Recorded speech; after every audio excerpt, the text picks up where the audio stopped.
Hello నమస్తే, welcome to reality check.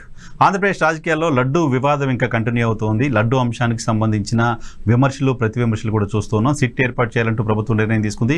ఈ అంశానికి సంబంధించి ప్రాయశ్చిత్త దీక్ష చేస్తున్నారు జనసేన అధినేత పవన్ కళ్యాణ్. ఈరోజు కొద్దిసేపటి క్రితం ఆయన కొన్ని సంచలన వ్యాఖ్యలు చేశారు. సనాతన ధర్మం జోలికొస్తే ఎవరిని వదిలిపెట్టే ప్రసక్తే లేదు అంటున్నారు. సో హిందువులంతా కూడా ఈ అంశంపైన ఆలోచన చేయాల్సిన అవసరం ఉంది అంటున్నారు. టీటీడీ ఉద్యోగులు కూడా బయటకు రావాల్సిన అవసరం ఉంది అంటూ డిమాండ్ చేస్తున్నారు. సో ఈ అంశాన్ని ఎప్పుడు ప్రభుత్వం తేల్చబోతోంది, ఎందుకు ఈ అంశాన్ని సాగదీస్తోంది, ఈ అంశంలో ఫర్దర్గా ఏం జరగబోతోంది, సుప్రీంకోర్టు విచారణ జోక్యం చేసుకోవాలి అంటూ సుబ్రహ్మణ్య స్వామి సుప్రీంకోర్టులో ఒక పిటిషన్ వేశారు. అలాగే ఈ అంశానికి సంబంధించి సిబిఐ విచారణ చేయాలనే డిమాండ్ కూడా రాజకీయ పార్టీల వైపు నుంచి వస్తుంది. బట్ ప్రభుత్వం మాత్రం సిట్ ఏర్పాటు చేసింది. ఈ అంశానికి సంబంధించి ఫర్దర్గా ఏం జరగబోతుందనే అంశంపైన మనతో మాట్లాడడానికి senior political analyst Purushottam Reddy గారు మనతో పాటు లైవ్లో జాయిన్ అవుతున్నారు. సార్ నమస్తే, వెల్కమ్ టు ఈహా. నమస్తే వైఎన్ఆర్ గారు. సరే, ఏంటి ఈ వివాదం ఎప్పుడు సద్దుమణుగుతుంది? ప్రభుత్వం దీన్ని ఏ రకంగా తేల్చాలనుకుంటుంది? ఎందుకు ఈ వివాదాన్ని ప్రభుత్వం వైపు నుంచే సాగదీసే ప్రయత్నం జరుగుతుందా లాంటి ఇంప్రెషన్ కలుగుతోంది? అంటే నేను అనుకుంటుంది ఈరోజు పవన్ కళ్యాణ్ గారు చేసిన వ్యాఖ్యలు అసంబద్ధమైనవి. ఉద్యోగస్తులు బయటికి రావాలి, లేదా హిందువులంతా బయటికి రావాలి, హిందువుల జోలికి వస్తే ఊరుకోము, ఇది ఎవరు ప్రతిపక్షాలు చేయాలి. ఎందుకంటే వాళ్ళకి ఏ అవకాశం లేదు. ఇప్పుడు ఉదాహరణ, ప్రభుత్వం తను చేయాల్సిన పని చేయలేనప్పుడు మీరైనా నేనైనా అపోజిషన్ లో ఉండేవాళ్ళైనా ఒత్తిడి తేవడం కోసం ఉద్యోగస్తులు బయటకు రావాలి, ప్రజలు బయటకు రావాలి, ఆ మేరకన్నా వస్తారని ఒత్తిడి తేవడం అని. మీరు పవర్ లో ఉన్నారు, శిక్షించడానికైనా రక్షించడానికైనా మీకు అధికారం ఉంది. కాబట్టి ఇప్పుడు మీ దృష్టికి మీరు నమ్ముతున్నారు అడల్టేషన్ లో భాగంగా జంతువుల యొక్క కొవ్వు కదిలిసింది అనేది మీరు నమ్ముతున్నారు, మీకు ఆధారాలు ఉన్నాయంటున్నారు. గో హెడ్, శిక్షించేయండి, ఆధారాలు దొరికినాయంటున్నారు. ఇంకా నెక్స్ట్ ఏంటి? దీనికి కారకులు ఎవరో గుర్తించడం. వెంటనే ఏ తరహా విచారణ జరిపిస్తారో జరిపించేసేయండి, యాక్షన్ లోకి వెళ్ళిపోండి, శిక్షించండి, మళ్ళీ రాజకీయాలు మాట్లాడాలి. అంటే సమ్ ఎక్స్ మీరు అనుకుంటున్నారు, జగన్ అనుకుంటున్నారు, సమ్ సుబ్బారెడ్డి గారు అనుకుంటున్నారు, కరుణాకర్ రెడ్డి అనుకుంటున్నారు, ధర్మారెడ్డి అనుకుంటున్నారు, దాన్ని సమాజం ముందు నిలబెట్టండి. ఇలాంటి వాళ్ళు రాజకీయాలు చేస్తున్నారని క్వశ్చన్ చేయండి. ప్రాథమికమైన పని చేయకుండా రెండో దానికి వెళ్ళిపోతున్నారంటేనే ప్రాథమిక పని పైన పట్టు లేదా, నమ్మకం లేదా అని అనుమానాలకు తావిస్తుంది. కాబట్టి ఇవన్నీ పరిష్కారం కావాలంటే సుబ్రహ్మణ్య స్వామి గారు కానీ ఢిల్లీ నుంచి ఒక భక్తుడు వేసిన ప్రజా ప్రయోజనాల పిటిషన్ ని సుప్రీంకోర్టు మనం ప్రే చేయాలి. సుప్రీంకోర్టు తీసుకొని Supreme Court sitting judge or judiciary తీర్పు ద్వారానే మాత్రమే ఈ సమస్యకు ముగింపు పలుకుతుంది. అదర్ దెన్ సిట్టి వేసిన ఈ సమస్యకు పరిష్కారం దొరకదు. కాగా మరింత కాంప్లికేటెడ్ అవుతుంది ఇష్యూ. ఎందుకు సిట్టు తేలుస్తుందేమో, కానీ సిట్టు తేల్చిన దానిపైన మళ్ళీ రాజకీయపరమైన విమర్శలు ఉంటాయి కదా. మీ ప్రభుత్వం, మీ అధికారులు మీరు తేల్చారు, ఇటువంటివి ఉంటాయి కదా. నిజమే చెప్పొచ్చు, అబద్ధమే చెప్పొచ్చు. అంటే మామూలు సందర్భంలో సిట్ వేయడాన్ని మనం అభ్యంతరం చెప్పాల్సిన అవసరం లేదు. ఇప్పుడు సిట్ వేసినా, సిఐడి వేసినా మొత్తం చంద్రబాబుది అంటే ఇంకా సిబిఐ మోడీ గారిది అవుతుంది. ఇంకా దానికి అంతూ పొంతు ఉండదు. కానీ ఇక్కడ నైతిక సమస్య ఎక్కడ వస్తుందంటే వైఎన్ఆర్ గారు, బేసిక్ గా మీరు జడ్జిమెంట్ ఇచ్చేస్తున్నారు. ముఖ్యమంత్రి, ఉప ముఖ్యమంత్రి జడ్జిమెంట్ ఇవ్వకుండా కింది స్థాయి, ఇప్పుడు ఉదాహరణకు ఒక కాలేజీలో సాధారణ విచారణకు ఆదేశించారు, లేదా ఇంజనీరింగ్ కాలేజీలో అమ్మాయిల కెమెరాలు పెట్టారని. ఎవరిని అభ్యంతరం చెప్పామా? ఎవరు అభ్యంతరం చెప్పలా. లాజిక్ ఏంటంటే ఆరోపణ వచ్చింది, మీరు విచారణ జరిపించేసినారు. కానీ ఇక్కడ పాయింట్ ఏంటంటే ఆరోపణ చేస్తున్నది ముఖ్యమంత్రి, ఆరోపణ చేస్తున్నది ఉప ముఖ్యమంత్రి. ఆరోపణ మీరు చేసేసారు, నిర్ధారణకు మీరు వచ్చేసిన తర్వాత మీ కింద పనిచేసే అధికారి అందుకు భిన్నంగా ఇస్తాడా అనే అనుమానం రావడం సహజం. కాబట్టే జ్యుడిషియరీ ఎంక్వైరీ కరెక్ట్ అంటున్నారు. మామూలు సందర్భంలో మీరు ఆరోపణ చేయకుండా మీలాంటి ఛానల్లో, మనలాంటి ఛానళ్లలోనో, నాలాంటి అనలిస్టో, మీలాంటి జర్నలిస్టో లేదా అపోజిషన్ ఒక ఆరోపణ చేస్తే అప్పుడు విచారణ ఏది చేసినా మనం యాక్సెప్ట్ చేయాలి, ఆ పార్టీ యాక్సెప్ట్ చేయకపోయినా. ఆరోపణ మీరే చేసేసారు కాబట్టి మీకున్న అధికారి సరైన ఇచ్చిన దానికి ఒక శాంటిటీ కాడ క్వశ్చన్స్ వస్తాయి. ఈ మాట నేను అనట్లేదు. మీకు గుర్తుంటే రమణ దీక్షితులు అనే ఆయన తిరుమల కొండ పైన తవ్వకాలు జరిగినాయి గుప్త నిధుల కోసం, పింక్ డైమండ్ అని ఆరోపణ చేసినప్పుడు వైఎన్ఆర్ గారు, ఆ రోజు ముఖ్యమంత్రి చంద్రబాబు నాయుడు గారు, ఆ రోజు నేను అన్న మాట ఏంటంటే ఆయన నమ్మము, ఎవరిని రమణ దీక్షితులు చెప్పినట్టుగా గుప్త నిధులు కొండ మీద లేవు, అయినా ప్రధాన దీక్షితులుగా దేవుడి తర్వాత దేవుడుగా ఉన్న వ్యక్తి ఆరోపించిన కారణంగా ప్రాధాన్యత వస్తుంది కాబట్టి విచారణ జరిపి తప్పుంటే సరిదిద్దుకోండి, లేదా ఆయన శిక్షించండి, తప్పుడు ఆరోపణలు చేసినందుకు ఉద్యోగిని తీసాడబారేనని మేము అన్నాం. చంద్రబాబు గారు ఆ రోజు ఇలా దబాయించి నడిపినాడు. చివరకు చంద్రబాబు గారే స్వయంగా హైకోర్టు చీఫ్ జస్టిస్ కి లెటర్ రాసినాడు. ఏమని? చీఫ్ జస్టిస్ గారు, దీన్ని విచారించాము, అక్కడ ఏమీ లేదు, అయినప్పటికీ మమ్మల్ని జనం నమ్మట్లేదు రాజకీయ కారణాల రీత్యా, దీనికి పరిష్కారం తమరే జోక్యం చేసుకొని నిజాలు ప్రజలకు చెప్పండి అని ఆయన లెటర్ రాసినారు. Good move. తర్వాత ఎలక్షన్స్ వచ్చి అయిపోయింది. ఇప్పుడు అదే జరుగుతుంది. చంద్రబాబు గారు సొంత అనుభవం, ఇతరులకు అనుభవం లేదు దీంట్లో. టీటీడీలో మీకు అనుభవం ఉంది, మీరు విచారించి నిజం తేల్చినా కూడా జనం నమ్మరు అని మీరు అనుకుంటున్నారు. మీరే చెప్పారు హైకోర్టు చీఫ్ జస్టిస్ రాజకీయ కారణాల రీత్యా నమ్మకం కలగట్లేదు కాబట్టి తమరు జోక్యం చేసుకోండి అని చెప్తున్నాడు. మరి ఆ పరిస్థితి ఇప్పుడు ఎందుకు రావాలి? ఇప్పుడు మరింత ఎక్కువ. ఆ రోజు మీరు ఆరోపించారు, రమణ దీక్షలు ఆరోపించాడు, ఇప్పుడు మీరే ఆరోపించిన తర్వాత మరింత సిట్టికి మీ ముద్ర పడుతుంది కదా. కాబట్టి జడ్జిలు ఇన్వాల్వ్ చేస్తేనే సమస్యకు పరిష్కారం, అందులో సుప్రీంకోర్టు జోక్యం చేసుకుంటేనే ఈ సమస్యకు శాశ్వత ముగింపు పలికినట్టు అవుతుంది.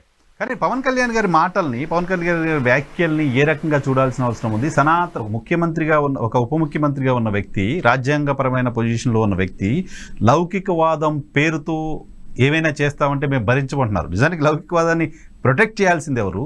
రాజ్యాంగబద్ధమైన పదవిలో ఉన్న ఒక వ్యక్తి ఒక ఆరోపణ చేసి దానికి సంబంధించి ఆయన దీక్ష చేస్తానని చెప్పి కూర్చోవడం నైతికంగా సరైందిగానే కనపడుతుందా? ఇక్కడ రెండు అంశాలు ఉన్నాయి. దీక్ష చేయడం అంటే అన్ని రకాల భావోద్వేగాలను కంట్రోల్ చేసుకోవడం ప్రాథమికంగా. అంటే అతీతంగా సన్యాసులు, స్వాములు, వాళ్ళకి మనం ఎన్ని తిట్టినా ఎన్నన్నా వాళ్ళు శాంతంగా, అంటే వాళ్ళు భవబంధాలు అధిగమించినారు అర్థం. మీరు అట్లాంటి దీక్ష చేసుకుని ఈ ఉపన్యాసాలేండి. నా పాయింట్ ఏంటంటే ఎవరికి చెప్తున్నారు మీరు మీ బాధని అంటున్నాను. లౌకికతత్వం పేరుతో ఏమన్నా లౌకికతత్వంలో లడ్డులో తప్పుడుగా పద్ధతులు కలపమన్నారా? ఒక హిందూ ఒక మతంలో ఇంకో మతం జోక్యం చేసుకోమని లౌకికతత్వం చెప్పిందా? లౌకికతత్వం అంటే అవగాహన ఉందా?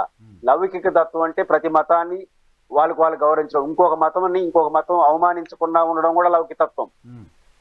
లౌకిక తత్వం అంటే ఒక మతాన్ని అవమానించడం, ఒక మతంలో తప్పుడు పనులు చేయడం కాదు. అసలు లౌకికత్వమే కాదు అది. దాని మీరేది లౌకికత్వం అంటే అర్థం ఏంటంటే ఏమైనా చేసుకోవచ్చు హిందూ మతం అని చెప్పి భాషను చెప్తున్నారా? అది లేదు లౌకికత్వంలో. కాబట్టి పవన్ కళ్యాణ్ గారు లౌకికత్వం గురించి ఇప్పుడు చదువుకోవాలి. రెండో అంశం ఏంటంటే ఆవేశం ఎందుకు? మీరు అధికారంలో ఉన్నారు, మీరు ప్రతిపక్షం ఆవేశపడితే ఒక అర్థం ఉంది, వాళ్ళకి మార్గం లేదు. అధికారంలో ఉన్న వాళ్ళకి మీకు అధికారం ఉంది, నేరుగా శిక్షించమంటున్నాను. ఇప్పుడు జగన్మోహన్ రెడ్డి గారు ఏమైనా శిక్షకు సిద్ధంగాను నన్ను విచారించద్దంటే నేను ఖచ్చితంగా ఖండిస్తాం. కానీ ఆయన రెడీ అంటా ఉంటే మీరు విచారణకు రెడీ కాకుండా, ఇప్పుడు జూలై ఎండ్ పాయింట్ లో మీకు రిపోర్ట్ వచ్చింది అంటున్నారు. ఇప్పుడు 2 నెలలు అయింది. ఇప్పుడు సిట్ వేయద్దని ఊరు చెప్పారు మిమ్మల్ని. సిట్ వేస్తే శాంటిటీ ఉండదని నేను అంటున్నాము, ప్రతిపక్షం వ్యతిరేకిస్తా ఉంది. వేసేస్తే ఊడొద్దంటాడు. ఇప్పుడు ఎవడని అడ్డుకున్నారా వచ్చి మిమ్మల్ని వేసేస్తామని అనౌన్స్ చేశారు. బహుశా నిన్న అనౌన్స్ చేశారు కదా సిట్ కూడా వేస్తామని. ఆఫీసర్ ఎవరో ఈరోజు చెప్తారేమో. నా పాయింట్ ఏంటంటే, సో పవన్ కళ్యాణ్ గారు చెప్తున్న దానిలో సరే రాజకీయంగా ఎవరికైనా భిన్నాభిప్రాయాలు ఉండొచ్చు, కానీ ఇంత పెద్ద కంట్రీలో, ఇంత ఎక్కువ మంది హిందూ పాపులేషన్ ఉన్న కంట్రీలో మైనారిటీలకు తక్కువ సంఖ్య కలిగిన మతాలకు సంబంధించిన వాళ్ళకి ఏమైనా జరిగితే ప్రతి ఒక్కరు సానుభూతి చూపిస్తున్నారు తప్ప, హిందువులకు ఏమైనా జరిగితే మాట్లాడొద్దు అంటూ ఎలా? హిందువుల పట్ల, వాళ్ళ సమస్యల పట్ల, వాళ్ళకి అవమానం జరుగుతున్నప్పుడు, అపచారం జరుగుతున్నప్పుడు మాట్లాడకూడదంటే ఎలా? ఎందుకు సైలెంట్గా ఉంటాము అనే ప్రశ్న ఆయన రైజ్ చేస్తున్నారు. వ్యాలిడ్ కదా? అదే వ్యాలిడ్ పాయింట్. ఇప్పుడు తిరుమలలో శ్రీవారి లడ్డు పైన ఇట్లాంటి వచ్చింది అనగానే ఎవరు ఆందోళన చెందట్లేదు, మీరు ఆందోళన చెందుతున్నారు. రెగ్యులర్ గా ఈ డిబేట్లు ఏంటి? మీరు ప్రజా సమస్యల డిబేట్లు పెట్టకుండా ఇది ఎందుకు పెడుతున్నారు? దాని ప్రాధాన్యత ఉంది కాబట్టే, దీన్ని తేల్చాలనే ఆవేదన ఉంది కాబట్టే. మనలాంటి వాళ్ళు ఎందుకు మాట్లాడుతున్నాం? ప్రతిపక్ష నాయకుడు ప్రధానమంత్రిని జోక్యం చేసుకోమని అడిగాడు, సుబ్రహ్మణ్య స్వామి సుప్రీంకోర్టులో పిటిషన్ వేశాడు. అందరూ ఆందోళన ఏంది? దొంగలు తేల్చమని. తేల్చాల్సింది ఎవరు? పవన్ కళ్యాణ్ గారు, చంద్రబాబు. మీరు వచ్చి ఆవేదన చెందితే ఎట్లా? ఎవరు జోక్యం చేసుకుని? అందరూ జోక్యం చేసుకునే జోక్యం అంటే అర్థం ఏంటంటే రాజకీయ ఉపన్యాసాలు చెప్పడం కాదు. అధికారంలో ఉండే వాళ్ళు జోక్యం చేసుకోవడం అంటే విచారణ జరిపి శిక్షించడం. దీన్ని ఎవరు అడ్డుకుంటున్నారు మిమ్మల్ని అంటున్నాను. ఇప్పుడు పాయింట్ ఏంటంటే, మిమ్మల్ని ఎవరన్నా సిట్టేస్తారంటే వేయొద్దు అని అడ్డుకుంటే అభ్యంతరం. మీరు చెప్తున్నది అబద్ధాలని మాజీ ముఖ్యమంత్రి చెప్తున్నాడు. నిజాలను నిరూపించుకోండి. మీరు ప్రతిపక్షం కాదు కదా, అధికార పార్టీ. కానీ జోక్యం చేసుకోవద్దు అనేవారు జోక్యం చేసుకుని మొర్రు అంటున్నాం. ఇది జోక్యం కాదు.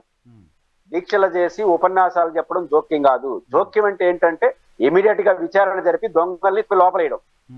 దీని ఎవరు అనుకుంటారు? ఆ పని తీయకుండా మీరు దీక్షలు పెట్టేసి ఇతరులు నిందిస్తే ఎట్లా? ఇక్కడ ఇంకో పాయింట్ ఏంటంటే నాకు అర్థం కాంది, మేము కల్తీ జరిగిన నెయ్యిని లడ్డూల వాడకంలో వినియోగించలేదు అనేది క్లియర్ స్టేట్మెంట్. 2 సార్లు వోకల్గా చెప్పడం మాత్రమే కాదు, ఈవో గారు రిటర్న్గా ముఖ్యమంత్రికి ఇచ్చిన ప్రైమరీ రిపోర్ట్లో కూడా చెప్పింది అదే. 4 ట్యాంకర్లు వచ్చాయి, రిజెక్ట్ అయ్యాయి, వాటిని టెస్ట్కి పంపించాం, వాటిలో ఉన్నట్టు తెలిసింది, అవి మేము లడ్డూలో వాడలేదు అని. ఈవో ఈ రకమైన క్లియర్ స్టేట్మెంట్ ఇస్తున్నప్పుడు చంద్రబాబు నాయుడు గారు, పవన్ కళ్యాణ్ గారు అపచారం జరిగింది అంటూ పొజిషన్లో ఉండి వాళ్ళే ఒక స్టేట్మెంట్ ఇస్తున్నప్పుడు, ఇప్పుడు ఏర్పాటు చేసే సిట్ విచారణ చేయాల్సింది దేన్ని? లడ్డూలో ఏదో కలిగిందని విచారణ చేయాల్సిన అవసరం ఉందా? అసలు ఇక్కడికి ఏ రకంగా వచ్చింది, ఎవరు దీనికి అనుమతులు ఇచ్చారు, టెండర్లు ఏంటి, గొడవ ఏంటి, దీని మీద విచారణ చేయాల్సిన అవసరం ఉందా? దేన్ని సిట్ ఫోకస్ చేసే అవకాశం కనపడుతోంది, దేన్ని సిట్ ఫోకస్ చేయాల్సిన అవసరం ఉంది? లడ్డుల్లో వాడకూడని పదార్థాలు వాడారు అంటే అడల్ట్రేషన్ జరిగింది నెయ్యిలో అని చెప్పారు. అడల్ట్రేషన్ జరిగింది, అడల్ట్రేషన్ జరిగిన నెయ్యిని వాడారు అనేది ఇప్పుడు ముఖ్యమంత్రి చెప్తా ఉంటారు, చెప్పట్లేదు. నా పాయింట్ ఏంటంటే విచారణ దేనిపైన చేస్తారు, ఇప్పుడున్న వాటిపైన చేస్తారు, అంతే కదా. ఇప్పుడు జగన్మోహన్ రెడ్డి గారి పరిపాలన ముగిసి 6 నెలలు అవుతుంది, అసలు దాన్ని విచారణ చేయడానికి కూడా స్కోప్ లేదు కదా మన దగ్గర. విచారణ చేసే స్కోప్ ఉన్నదానే మీరు నిర్ధారించలేకపోతున్నారు. విచారణ చేయడానికి అవకాశం లేనప్పుడు ఆరోపణలు చేసేస్తున్నారు. సింపుల్ గా ఇప్పుడు మార్చో ఏప్రిల్లో జరిగిన ఉత్పత్తి అయిన నెయ్యిల్లో లేదా 4 వరకు నైతికంగా చూస్తే 4 వరకు ధర్మారెడ్డి గారు ఆయనే నియమించినాడు కాబట్టి చీఫ్ సెక్రటరీ అందరూ 4 వరకు కూడా అనుకుందాం. 4 వరకు జరిగిన లడ్డులు, ఆ లడ్డుల్లో 4 వరకు జరిగిన నెయ్యి వాడకం, దీన్ని విచారించి జగన్మోహన్ రెడ్డి గారి మీద నిందలేయచ్చు లేదా శిక్షించవచ్చు. ఇప్పుడు దాని జోలికి పోయేదానికి మీకు స్కోప్ కూడా లేకుండా పోయింది. మీకు జోలికి పోయే స్కోప్ ఉన్నదాన్ని వదిలేసిన పదం ఎందుకు వాడుతున్నానంటే, ఇప్పుడు 4 ట్యాంకుల్లో అడల్ట్రేషన్ జరిగిందని మీరు టీటీడీ నిర్ధారించింది, గుజరాత్ కాదు. ఆ 4 అడల్ట్రేషన్ లో జరిగినటువంటి నెయ్యిని మళ్ళీ శాంపుల్స్ గుజరాత్ కింద పంపించారు, మైక్రో లెవెల్ పంపించారు. ఆ అడల్ట్రేషన్ లేవన్నా జంతువులు ఉన్నాయన్న పరిశీలన క్రాస్ చెకింగ్ కోసం ఏం తేల్చుకున్నారు. ఇప్పుడు ఆ ట్యాంకులు ఏడున్నాయి పంపించారు, వాళ్ళకి రహస్యంగా పంపించారు. ఈ 4 ట్యాంకులు వాళ్ళకి ఇచ్చేసినారు ఏఆర్. ఆ మామూలుగా మీకు అనుమానం వచ్చింటే ఏం చేయాలి, ఒక కానిస్టేబుల్ అని ఏం చేస్తాడు, మనకు అనుమానం ఇమ్మీడియట్ సీజ్ చేసేస్తాడు. ఇప్పుడు 4 అనుమానం ఉంటే టీటీడీ గోడంలో సీజ్ చేసుకోవాలి దాన్ని. ఇప్పుడు విచారణకి అది పనికి వస్తుంది లాజిక్. ఇప్పుడు దాన్ని వారు ఏఆర్ లో పంపించి ఇప్పుడు ఉంటాయా? అసలు విచారణకి ప్రాథమికంగా ఉపయోగించే పనులు మనమో చేయట్లేదు, అసలు విచారణ చేయడానికి అవకాశం లేని వాళ్ళపైన ఆరోపణలు చేస్తాం. కాబట్టి నేను అనుకుంటుంది ఈ బలహీనత ఉంది కాబట్టి రాజకీయ ఉపన్యాసానికి ఎంచుకున్నారా, ఇది భావోద్వేగం కదా. జగన్ క్రిస్టియన్, కరుణాకర్ రెడ్డి కూతురుని క్రిస్టియన్కి ఇచ్చాడు కాబట్టి కరుణాకర్ రెడ్డి క్రిస్టియన్, సుబ్బారెడ్డి వాళ్ళ భార్య రాజశేఖర రెడ్డి భార్య చెల్లెలు కాబట్టి క్రిస్టియన్. సమస్య ఏంటంటే విజయమ్మ వాళ్ళ కుటుంబం అంతా ఇప్పుడు కూడా హిందువులే, ఆమె పోయి క్రిస్టియన్ పెళ్లి చేసుకుంది కాబట్టి వాళ్ళ కుటుంబం అంతా ఇంకా క్రిస్టియన్సే. కరుణాకర్ కూతురుని అంటే ఈ భాష ఎందుకు వాడుతున్నారంటే నాకు అర్థమైనంత మేరకు చిన్న సెంటిమెంట్ పనిచేస్తుంది ప్రజల్లో. వైఎన్ఆర్ గారు క్రిస్టియన్ కాబట్టి ఇట్లే చేసుంటాడు ఏమో అని హిందూ అనడానికి అయితే స్కోప్ ఉంది. లీగల్ గా జగన్మోహన్ రెడ్డి క్రిస్టియన్ అనే విషయం ఆంధ్రప్రదేశ్ రాష్ట్ర ప్రజల్లో ఎవరికి తెలియదు. మళ్ళీ పదే లాజిక్ రాజశేఖర రెడ్డి గారు క్రిస్టియన్ అనేది ఉమ్మడి రాష్ట్రంలో దశాబ్ద కాలాల పైగా అందరికి తెలుసు కదా. ఇప్పుడు జగన్మోహన్ రెడ్డి క్రిస్టియన్ అని ఎవరికి తెలియదు, అందరికి తెలిసిన ఫ్యాక్ట్ కదా అది. తెలుసు అంటే నేను లాజిక్ అనుకుంటుంది ఏంటంటే క్రిస్టియన్ కాబట్టి వాడేసి ఉంటాడు, ఇది ఏం ఆధారం అవసరం లేదు కదా. ఇప్పుడు మీకు అడల్ట్రేషన్ జరిగింది, దాంట్లో ఆ పదార్థాలు వాడారు, దాన్ని తీసుకొచ్చి లడ్డులో వండారంటే అవన్నీ చెక్ చేయాలి, మనం వాదనలు పనికిరావు. దానికన్నా ఎక్కువ ప్రయారిటీ దీనికి ఇస్తున్నారంటే ఒక నైతికంగా ప్రజల్లో హిందూ మతం అంటే మా మతం, ఇతర మతస్థులు మమ్మల్ని ఇబ్బంది పెడతారు లేదా మమ్మల్ని అవమానిస్తారనే భావజాలం ఒకటి ఉంటుంది మతంలో. ప్రధానంగా ముఖ్యంగా క్రిస్టియన్ మతంలో మత ఉపన్యాసాలు ఒకటి కనిపిస్తుంటాయి కదా, అంటే క్రిస్టియన్స్ కాబట్టి చేసేస్తుంటారేమో. దానికి ఏముంది ఆధారం, నా ఇష్టం, నా నోరు నా ఇష్టం, నా మీ నోడు నమ్ముతాడు. ఈ లాజిక్ తీసుకుంటే ఎంతకాలం ఉంటుంది ఇది? చివరి వరకు అది రేపు కోర్టు జోక్యం చేసుకుని విచారణ చేస్తే మీ మెడకే చెప్పుకుంటాం. అంటే ఆధార రహితంగా బేస్లెస్ ఆర్గ్యుమెంట్ ఒక దశ తీసుకెళ్ళవాడు, ఏడవసరం ముగించేవాళ్ళు. దాన్ని నేను కంటిన్యూ చేస్తానంటే అందుకే జగన్మోహన్ రెడ్డి సిబిఐ విచారణ అడుగుతాడు. ఇప్పుడు ఏమంటారు, సిబిఐ విచారణకి ఎందుకు భయపడుతున్నారు? జగన్మోహన్ రెడ్డి గారు లేడు, కాంగ్రెస్ మీ పార్టీ ఎన్డీఏనే ఉంది. అందువల్ల ఇది ఎక్కువ రోజులు నడవదు. ఇది పవన్ కళ్యాణ్ గారు భావోద్వేగ ఉపన్యాసాలు ఎక్కువ రోజులు నడవు. మీరు బాధ్యతతో యాక్షన్ తీసుకునే దానికి చేసుకుంటే బాగుంటుంది. నారా లోకేష్ గారి స్టేట్మెంట్ ఎలా చూడాలి? నారా లోకేష్ గారు చెప్తున్నారు TTD is a autonomous body, EO appointment మాత్రమే ప్రభుత్వం చూసుకుంటుంది, మిగతా అంతా టీటీడీ నిర్ణయాలు తీసుకుంటుంది అని చెప్పి ఆయన నేషనల్ మీడియాతో మాట్లాడడం చూసాం. సో ఆ కంటెస్ట్ గత ప్రభుత్వానికి వర్తించడానికి సంబంధించిన అవకాశం ఎందుకు ఉండదు అని ప్రస్తుత ప్రభుత్వం అనుకుంటోంది? అప్పుడు ఇప్పుడు TTD autonomous body with control by government of Andhra Pradesh. Autonomous body ఎంతవరకు దాంట్లో అటెండర్ ఉద్యోగంగా టీటీడీ వాళ్ళు నియమిస్తారు. మళ్ళీ గవర్నమెంట్ రూల్ ప్రకారం జరగాలి, ఉద్యోగ నియామకాలు గవర్నమెంట్ రూల్ ప్రకారం జరగాలి, బోర్డు కాన్స్టిట్యూషన్ గవర్నమెంట్ చేస్తే అన్ని ప్రభుత్వ అజమాయిషి ఉంటుంది. టెక్నికల్ గా రోజువారీ జరిగే క్రయ విక్రయాలు, రోజువారీ జరిగే అడ్మినిస్ట్రేషన్ లో ఇండిపెండెంట్ గా తీసుకునే హక్కు బోర్డుకి, అదేవిధంగా ఎగ్జిక్యూటివ్ ఆఫీసర్. ఇంకో తమాషా తెలుసా, టీటీడీ ట్రస్ట్ బోర్డు ఒక విధానపరమైన నిర్ణయం తీసుకుంటే ఎగ్జిక్యూటివ్ ఆఫీసర్ దాన్ని 2 నెలలు ఆపేయచ్చు. ఆపేయచ్చు. ఆపేసి ప్రభుత్వానికి లెటర్ రాయొచ్చు. ఏమని? టీటీడీ బోర్డు తీసుకున్న నిర్ణయం ఈ రూల్ ప్రకారం ఇల్లీగల్, దాన్ని నేను బోర్డు మాత్రం యాక్సెప్ట్ చేస్తా ఉంది, డెసిషన్ చెప్పండి ప్రభుత్వానికి లెటర్ రాయొచ్చు. ఓకే. ప్రభుత్వం రిజెక్ట్ చేస్తే ఆగిపోతుంది. Okay. How can we say it is autonomous? అదే అటానమస్ కాదు, ఈ టైప్ అటానమస్. కాబట్టి ప్రభుత్వ అజమాయిషి లేని అటానమస్ ఏం కాదు. రోజువారీ క్రయ విక్రయాల్లో ప్రభుత్వ జీవోలు ఇవ్వడం అనేది బాధ్యత కాదు. కాబట్టి టెంపుల్ అడ్మినిస్ట్రేషన్, టెంపుల్ లో జరిగే క్రయ విక్రయాలు, లడ్లు ఎంత కొనుక్కోవాలి, టీటీడీ నిధులు ఎట్ట ఖర్చు పెట్టాలి, ఇట్లా విషయాలు ఆయన అటానమస్. కాబట్టి అటానమస్ ఉంది, అట్ ద సేమ్ టైం ప్రభుత్వ కంట్రోల్ ఉంది. సో రెగ్యులర్ గా వాళ్ళ యాక్టివిటీ పైన, కొనుగోళ్ల పైన, అక్కడ ప్రసాదాల తయారీ పైన, అక్కడ ఎవరెవరు ఏం పనులు చేస్తున్నారు ఏంటి అనే దానిపైన ప్రభుత్వానికి సంబంధించిన అజమాయిషీ ఉండదు. ఇప్పుడు అటానమస్ నిజంగా అయితే చంద్రబాబు గారు ఈఓ అప్పీల్ చేయాలి. ఈఓ గారు మీరు దీని విషయం తేల్చండి అని. ఆయన తేల్చేస్తున్నారు కదా, ఆయన ఉప ముఖ్యమంత్రి తేల్చేస్తున్నారు కదా. కాబట్టి అటానమస్సే, కానీ రోజువారీ పనులు అటానమస్ తప్ప అన్నిట్లో అటానమస్ ఏం కాదు. అది మంచిది, వాళ్ళు పూర్తిగా అటానమస్ అది ఒక వ్యవహారంగా మారిపోతుంది కదా. ఎక్కడ అటానమస్ ఉండాలో అక్కడ అటానమస్ ఉంది, ఎక్కడ ప్రభుత్వ కంట్రోల్లో బ్యూటిఫుల్ గా ఉంది. కానీ ఆ బ్యూటిఫుల్నెస్ ని వీళ్ళు ఎట్టబడితే ఎట్ట వాడుతున్నారనేది ఇప్పుడు సమస్య. మీరు అన్నట్టు లోకేష్ గారు చెప్పినట్టు ఈ రోజు అటానమస్ నిన్న కాకుండా ఎట్టబోతుంది. కాబట్టి ఇది మీనింగ్ లెస్. ఖచ్చితంగా ఇప్పుడు వదిలేయండి, అటానమస్ కదా, చంద్రబాబు నాయుడు గారు, జగన్ గారు, ఈఓ గారు చెప్పిన దానికి వదిలేయండి. వదిలేస్తారా? అప్పుడు అటానమస్ అన్నప్పుడు విచారణ చేసే బాధ్యత కూడా టీటీడీకి సెపరేట్ గా విజిలెన్స్ ఎన్ఫోర్స్మెంట్ వింగ్ ఉంది కదా, వాళ్ళే కదా విచారణ చేయాలి. ఇప్పుడు టీటీడీలో విజిలెన్స్ విచారణ ఎవరు ఆదేశించారు? ఇది కాదు, ఇంజనీరింగ్ పనులు TTD government of Andhra Pradesh vigilance అధికారిని పెట్టిందిగా. టీటీడీ పైన విజిలెన్స్ చేసే అధికారం, అన్ని అధికారాలు, బోర్డుని రద్దు చేసే అధికారం ప్రభుత్వానికి. కాబట్టి నిర్ణయాలు తీసుకునే బోర్డుని నియమించే అధికారం, రద్దు చేసే అధికారం ఉంది. కాకపోతే ఇప్పుడు లడ్డూ వివాదం వచ్చిన నేపథ్యంలో అనుమానంగా వైఎస్ఆర్ కాంగ్రెస్ పార్టీ నేతల వైపు టీడీపీ ఆరోపణలు చేసిన నేపథ్యంలో ప్రజలు కూడా అనుమానంగా చూడాల్సిన పరిస్థితికి కారణం ఏంటంటే, తిరుపతిలో ఉన్న చాలామంది వాయిసెస్, డెమోక్రటిక్ వాయిసెస్గా ఉన్న మీలాంటి వాళ్ళు, ఇంకా చాలామంది తిరుపతికి సంబంధించిన వాళ్ళు మాట్లాడుతూ ఉంటారు. తిరుపతి బోర్డులో చాలా అక్రమాలు జరుగుతున్నాయి, దర్శనాలకు సంబంధించి కుంభకోణం జరుగుతుంది, టికెట్లు అమ్మేస్తున్నారు, దళారులకు టికెట్లు ఇచ్చేస్తున్నారు అంటూ చాలా ఆరోపణలు చేస్తూ వచ్చారు గత 5 ఏళ్ల కాలంలో. గత 5 ఏళ్ల కాలంలో కాదు, నేను 18 సంవత్సరాలు 20 సంవత్సరాలుగా టీటీడీకి సంబంధించిన యాక్టివిటీ గమనిస్తుంటే ఏ బోర్డు ఉన్నప్పుడైనా ఇటువంటి ఆరోపణలు వస్తున్నాయని ప్రధానంగా ధర్మారెడ్డి గారి టార్గెట్గా ఆరోపణలు వస్తూ ఉన్నాయి. సో ఇప్పుడు అటువంటి ఆరోపణలు అనేక ఉన్నాయి కాబట్టి ఇది కూడా ఆరోపణ వచ్చిన తర్వాత నిజమేనేమో అనే ఒక ఇంప్రెషన్ కలగడానికి సంబంధించిన ఆస్కారం ఉంటుంది. ధర్మారెడ్డి ఎక్కడున్నారు, ఏమైపోయారు, ఎందుకు ఆయన రెస్పాండ్ అవ్వట్లేదు లాంటి చర్చ జరుగుతుంది. ఏమైపోయారు ఆయన, ఎందుకు ఆయన రెస్పాండ్ అవ్వట్లేదు అని చెప్పి అనుకోవాలి. ఒకటి మీరు చెప్పిన పాయింట్ కరెక్ట్. లోకల్ ప్రజలు కానీ చాలా మందిలో ఒక ఫీల్ గుడ్ ఫ్యాక్టర్ ని పొలిటికల్ గా వైసీపీ డ్యామేజ్ చేస్తుంది. టీటీడీ బోర్డు 5 ఏళ్ళు నడపడంలో feel good factor, democratic behaviour అంటున్నాను. నిజానికి ధర్మారెడ్డి చాలా అద్భుతాలు చేసినాడు, దళారీ వ్యవస్థను ధ్వంసం చేసినాడు. 120 కోట్ల రూపాయలతో మ్యూజియం ని టాటా వాళ్ళతో ఫ్రీగా 120 కోట్లు టాటా వాళ్ళు పెడుతున్నారు, మ్యూజియం ఆధునీకరిస్తున్నారు. చాలా అద్భుతాలు చేశారు. ఉదాహరణకు వైకుంఠ ఏకాదశిని ఆగమాల ప్రకారం 10 రోజులు పెంచారు. చాలా మంచి పనులు చేశాడు Dharma Reddy, no doubt at all. నువ్వు ఎంత మంచి పని చేసావు, నువ్వు ఎట్లా బిహేవ్ చేసేది కూడా చాలా ఇంపార్టెంట్. నేను చెప్పిన 2 పాయింట్ విషయంలో వైసీపీ ప్రజల్లో బ్యాడ్ ఇమేజ్ తెచ్చుకుంది.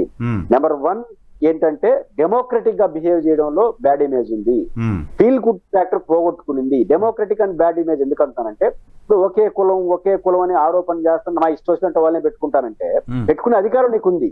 ఇప్పుడు చైర్మన్లు, ఈఓలు 5 ఏళ్లు మనమే రెగ్యులర్ పెట్టారు. పెట్టే మీ అధికారం నేను ప్రశ్నించను, పెట్టిన వాళ్ళని కూడా ప్రశ్నించను. సుబ్బారెడ్డి గారు మంచి భక్తుడే, కరుణాకర్ రెడ్డి నాకు మీకు బాగా తెలుసు, మంచి వాళ్ళే, నేను కాదన్ను. సమాజంలో కులం అని ఈవోలు వాళ్ళు మీరు అంటా ఉంటే మళ్ళీ వాళ్ళు కంటిన్యూ మళ్ళీ పెడతా ఉంటే ఒక ఫీల్ గుడ్ ఫ్యాక్టర్ పోతుంది. ఏందబ్బా అరాచకం అనేది బాధ, వాళ్ళు ఏం అరాచకం చేయకపోయిండొచ్చు, కానీ వెళ్ళింది కదా మెసేజ్.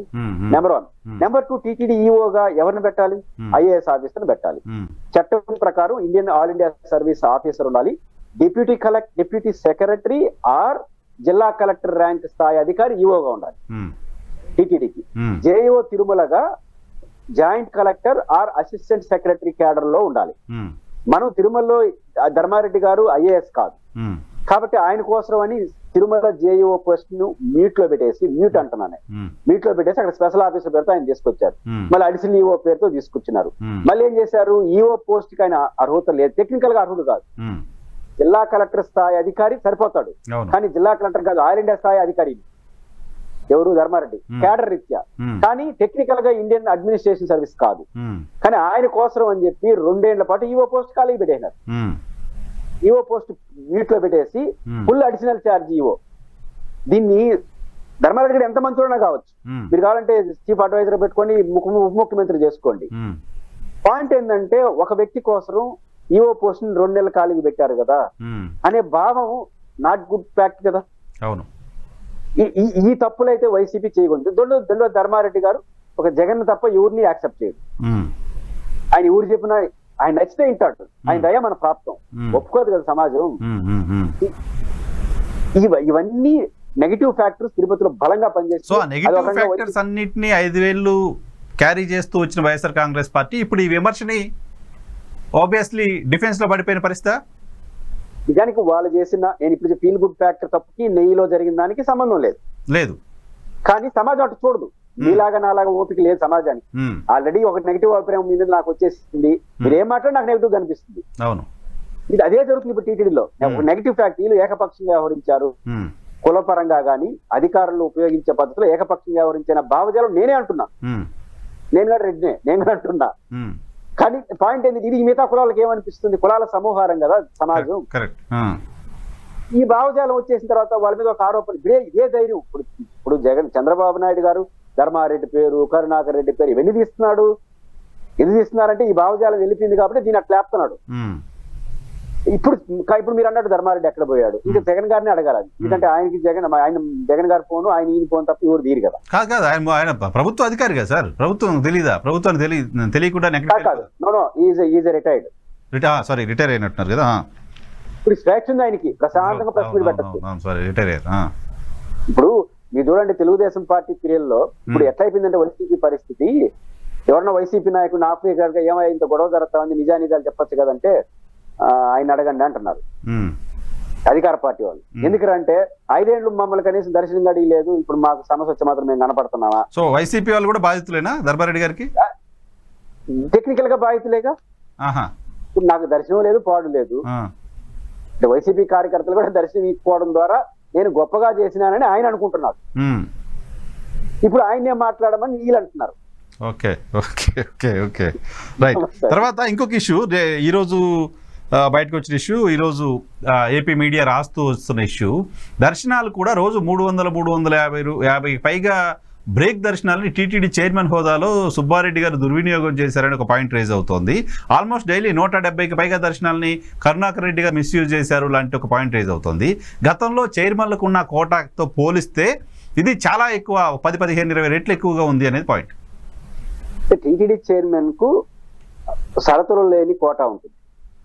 ఏంటి దర్శనాలు, విఐపి బ్రేక్ అంటే అర్థం ఏంటంటే సిఫార్సు లెటర్. ఇప్పుడు సుబ్బారెడ్డి గారు చైర్మన్ ఆఫీస్, చైర్మన్ కి ఒక ఆఫీస్ ఉంటుంది, క్యాంప్ ఆఫీస్ లాగా, అక్కడ ఇస్తారు టికెట్లు. ఇక్కడ జేయో తిరుమల ఉన్నప్పుడు మళ్ళీ చైర్మన్ ఆఫీస్ ఇవ్వడమే ఒక పొరపాటు. ఆఫీస్ ఉన్నప్పుడు ఆయన సిఫార్సు ఆయన చేయొచ్చు కదా. ఇక్కడ చివరకు ఇక్కడ అదే వైసీపీలో మాంసం తింటా ఉన్నప్పుడు, మాంసం తిన్నప్పుడు ఎముకలు మెడలేసుకుంటే తప్పేంటనేది జగన్ గారి స్టైల్. వీళ్ళు కొంచెం నాక్ గా చేస్తారు, అంతే తేడా.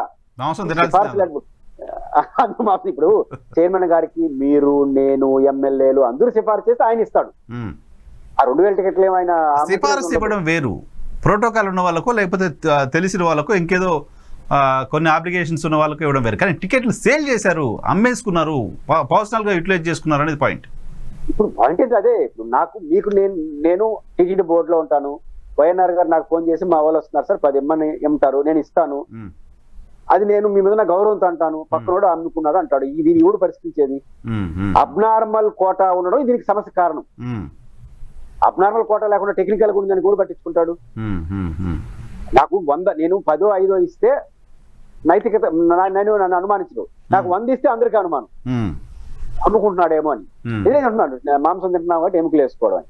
ఇప్పుడు ఒకటి చెప్పమానండి, సుబ్బారెడ్డి ఎన్ని ఇచ్చినాడు, ధర్మారెడ్డి ఇచ్చాడు పక్కన పెట్టుకొని, వైసీపీ ప్రభుత్వంలో బోర్డు ఉన్నప్పుడు రోజుకి విఐపి బ్రేక్లు ఎన్ని ఇస్తున్నారు, ఈ ప్రభుత్వం వచ్చినప్పుడు ఎన్ని ఇస్తున్నారు అది చెప్పరు లెక్క. సుబ్బారెడ్డి టెక్నికల్ తగ్గించారా పెంచారా? ఇప్పుడు తగ్గించచ్చు, పెంచచ్చు, అటు ఇటు జరుగుతా ఉంటుంది. నేను అంటున్నాను కదా, ఇప్పుడు సుబ్బారెడ్డి గారు ఇచ్చారా, ఎవరు ఇచ్చినా బ్రేకే కదా.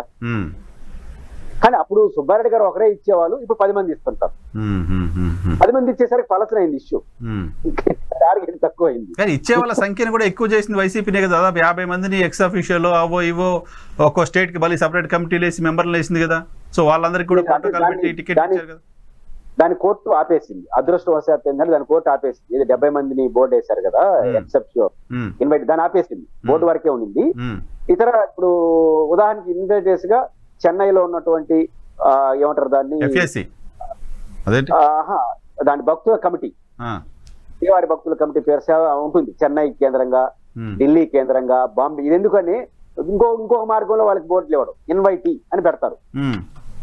వాళ్ళకి ఓటు హక్కు మాత్రం ఉండదంట, మిగతా అన్ని ఉంటాయి బోర్డు సభ్యుడికి సమానంగా. ఓటు ఏం చేసేది, ఆడు ఓటు ఏముంటుంది, అడుగు టీటీడీలో బోర్డు మెంబర్ అంటేనే దర్శనాలే కదా, ఇంకేముంటాయి, అది ఉంటుంది. అట్లా ఇచ్చారు. ఇప్పుడు నేనేమంటానంటే జగన్మోహన్ రెడ్డి గారు ఆ డోర్ తెరిచినాడు. ఇప్పుడు రేపేసే బోర్డు దాన్ని మూసేయండి మీరు.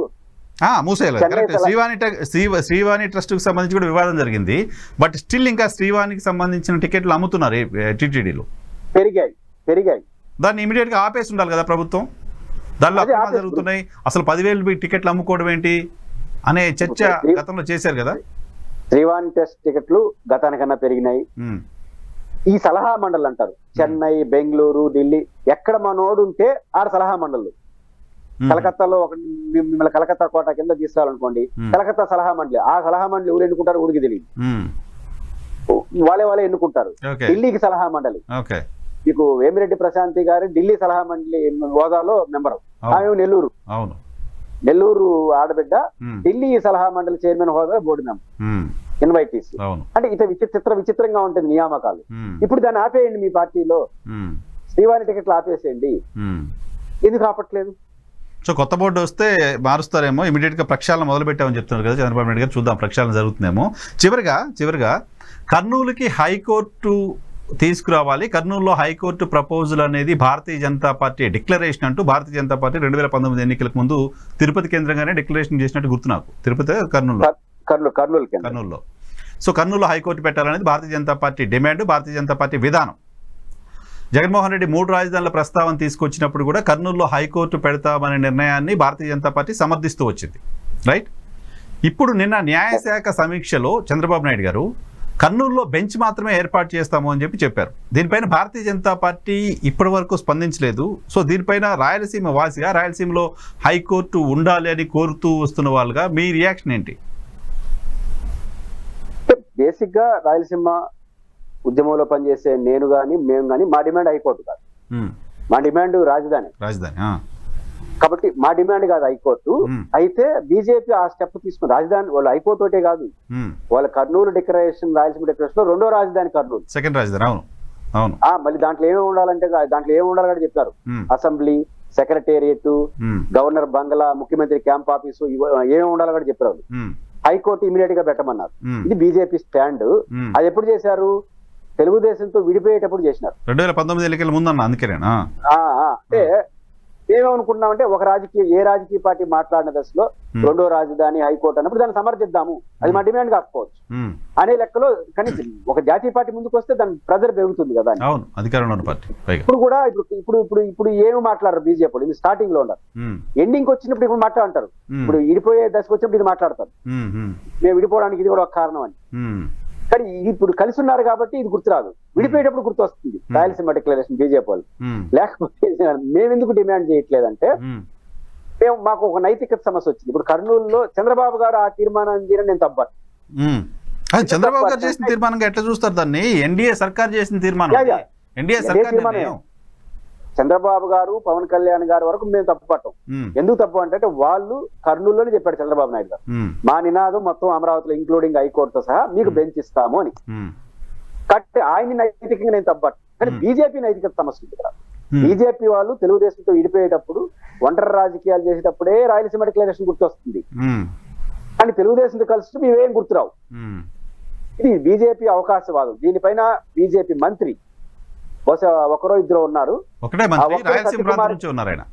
రాయలసీమ సత్యకుమార్ గారు. కాబట్టి సత్యకుమార్ పైన మేమేమో అంటాం, ఆయన మెడికల్ కాలేజీ వద్దని రాయించినాడు కదా. అవును. ఇప్పుడు పులివెందులలో వచ్చిన మెడికల్ కాలేజ్ పోతే ఎందుకు ఇచ్చారు అన్నాడు. ఇప్పుడు రగదోలు హైకోర్టు ఏం అడుగుతారులే కానీ విష్ణువర్ధన్ రెడ్డి సమాధానం చెప్పాలి. ఇప్పుడు ఆయన దానికి కర్త కర్మక్రియ ఆయనే. అక్కడ తెలుసు, నన్ను కూడా అడిగాడు ఆ డిక్లరేషన్ చేసేటప్పుడు. డిక్లరేషన్ చేస్తామని కాదు కానీ రాయలసీమకి ఏం కావాలో చెప్పండి మీరు అంటే వాళ్ళు, మేము డిక్లేర్ అంటే సంతోషంగా మేము కూడా కోఆపరేట్ చేస్తాం. విష్ణువర్ధన్ రెడ్డి బయటకు వచ్చి చెప్పాలి. వాళ్ళ నాయకుడు సత్యకుమార్ గారు కేబినెట్ మంత్రిగా ఉండి దీని అభ్యంతరం చెప్పాలి. ఇది మా డిమాండ్ కాదు, బీజేపీ నైతికతను ప్రశ్నిస్తుందా. నేను రాయలసీమ ఉద్యమకారుడుగా హైకోర్టు ఇవ్వండి రాయలసీమకి నేను అడగను, ఎందుకంటే అది ప్రజా తీర్పు అయిపోయింది. మేము అడిగి చర్చ వస్తే రాయలసీమకు రాజధాని కావాలంటారు. విష్ణువర్ధన్ రెడ్డి కానీ బీజేపీ నాయకులు ఏదైతే పురంధేశ్వరుడు కూడా మాట్లాడారు. అవును,